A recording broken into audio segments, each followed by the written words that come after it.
The sky above Jerusalem turned dark not from clouds, but from the rising smoke of confrontation. The world watched in silence, yet the silence screamed louder than missiles. Iran and Israel, two ancient lands with deeply rooted ideologies, were no longer facing each other with words, but with fire. And in that fire, millions whispered the same name, Mahdi. It didn't begin with a declaration, nor a formal strike. It began with tension layered over decades, each year adding fuel to a fire that could no longer be contained. When Israeli warplanes flew deep into Syrian territory to strike what they called Iranian proxy bases, they knew what they were provoking. Tehran didn't reply immediately, but when they did, it wasn't through words or warnings. It was through the roar of drones, the shatter of ballistic missiles, and the awakening of a people who believed destiny had just begun. In the heart of calm, scholars gathered under low light, eyes heavy not with fear, but with awe. They spoke not of politics, but of prophecy. The black flags from Khorasan had yet to march, but hearts were already aligned. Every confrontation, every headline, every rising martyr became a symbol for something greater, something the world media could not translate. For them, the war was not merely over land or power, it was the shaking of the earth before the arrival of a leader foretold centuries ago. In Tel Aviv, the Iron Dome lit up the night like a failed attempt to stop fate itself. Families huddled in bomb shelters, mothers silencing babies with trembling lips, while far across the border, Iranian youth shouted a labbaik ya Mahdi from rooftops as sirens wailed. They were not afraid. In fact, many of them believed that this war was not a tragedy, but a transition. That in the blood of innocence, the soil was being prepared for justice, for truth, for the Mahdi, the international community scrambled. UN meetings were called, resolutions drafted, alliances stressed to breaking. The US gave Israel full backing, while Russia warned of escalation. China remained calculating, quiet. But amidst all this, what truly spread faster than rockets was belief. People in Yemen, Lebanon, Iraq, and even parts of Africa began watching the skies, not for drones, but for signs. The signs they read in old books, the signs they heard from grandmothers in hushed bedtime stories, the signs that the oppressed had waited for across generations. Israel responded with ferocity, targeted assassinations in Damascus, attacks crippling Tehran's infrastructure. But the more they pushed, the more resistance grew, not just militarily, but spiritually. Hezbollah unleashed its fury in the north, the Houthis struck from the south, and across Gaza, resistance fighters claimed that martyrdom had never felt closer to victory. Yet it wasn't just about defense anymore, it was about awakening. The streets of Mashhad were flooded, not with protesters, but with believers.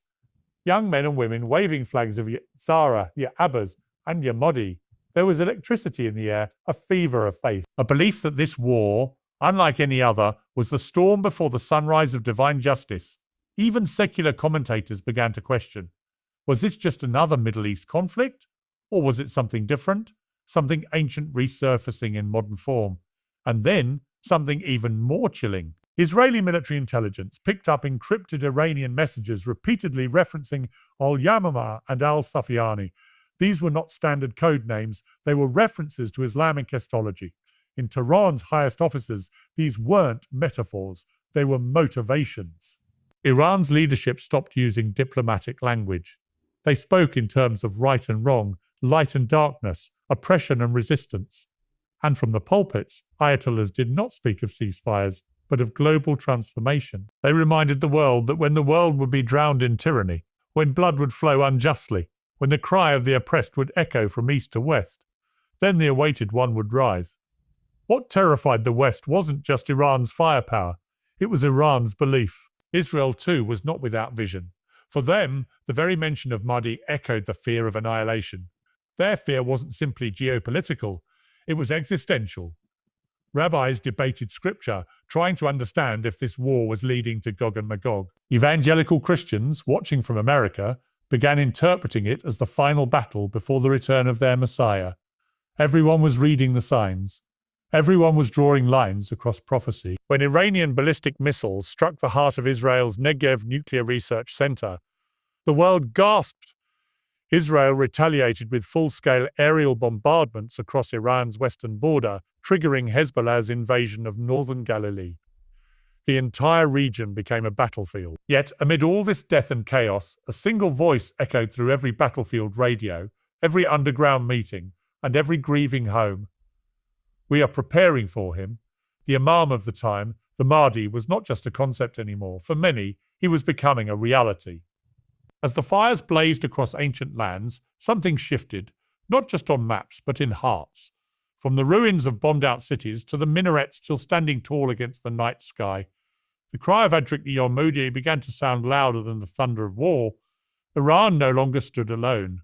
A spiritual army was rising. In Najaf, a silence fell before the storm. Meraji's senior religious authorities and quietly met behind closed doors. Reports flowed in from the battlefield, but so did visions. A young student at the seminary injured in an airstrike claimed to have seen a man in white, surrounded by light, pulling him from the rubble. He was not alone. Across Syria and Iraq, similar dreams began to surface. They all described the same figure, the promised one. Was it desperation creating these visions, or something divine preparing the believers? In Israel, the pressure mounted. Their military might was unquestioned, but their psychological edge was fading. For every building they destroyed, another wave of fighters appeared, bolder, more fearless. They weren't just fighting for land, they were fighting for destiny. Israeli commanders whispered that they were no longer fighting just Iran, they were fighting a prophecy.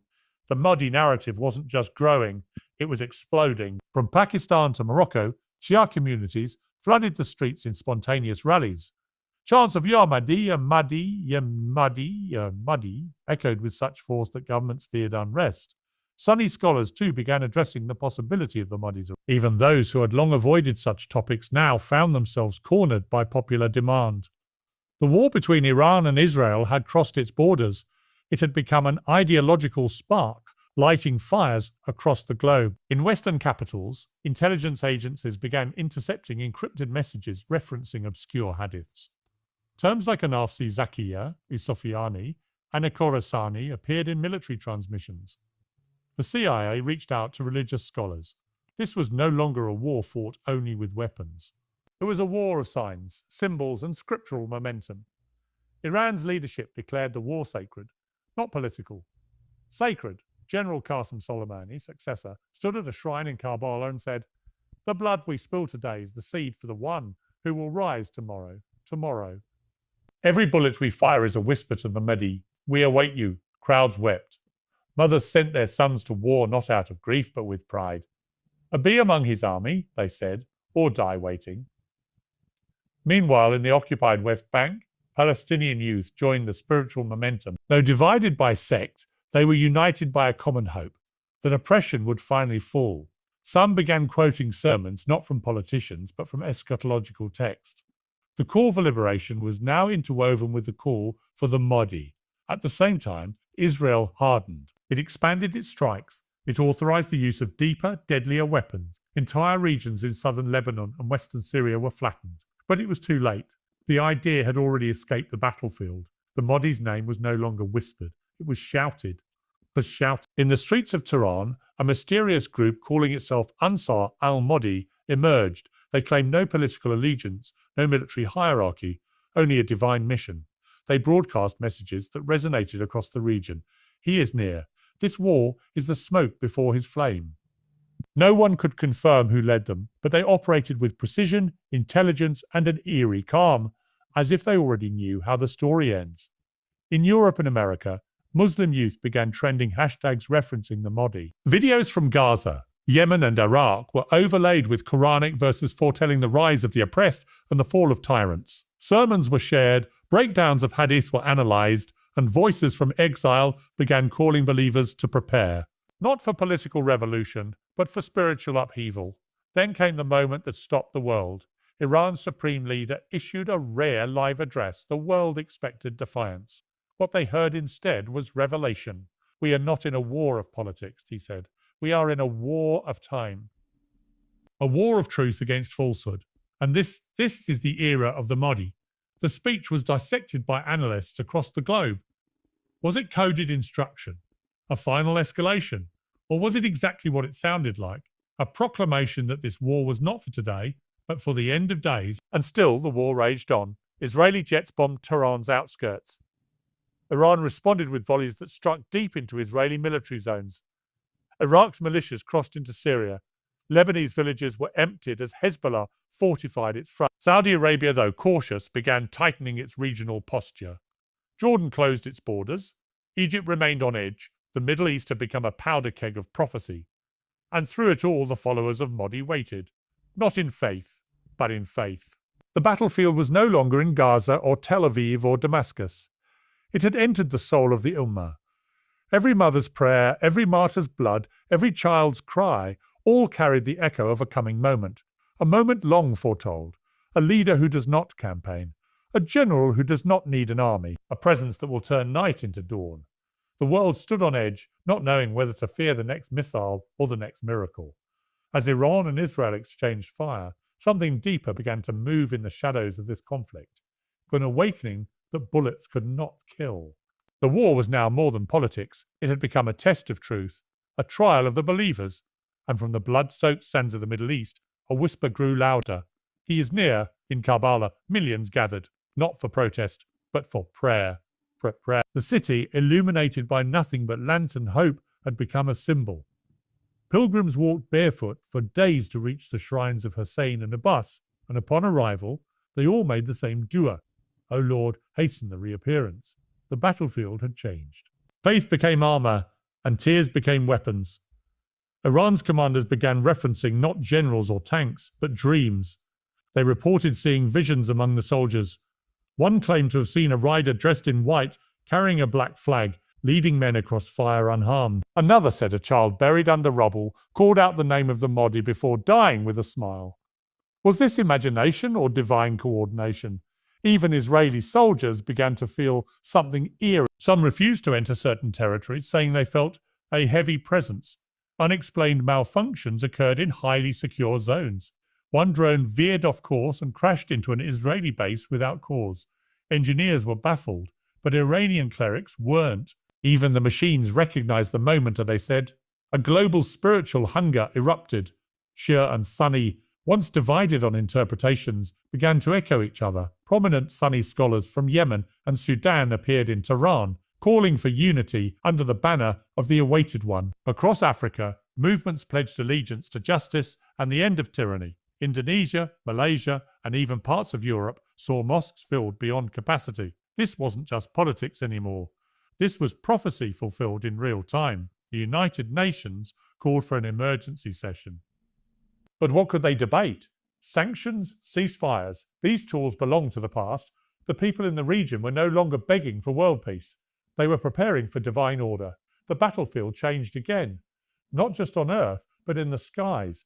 A strange light was reported over Al-Aqsa. Some said it was a drone flare. Others swore it moved with intention, hovering over the mosque before vanishing into the heavens. Videos went viral. Believers across continents fasted and prayed the next day, believing it was a sign. Israeli authorities called it psychological warfare.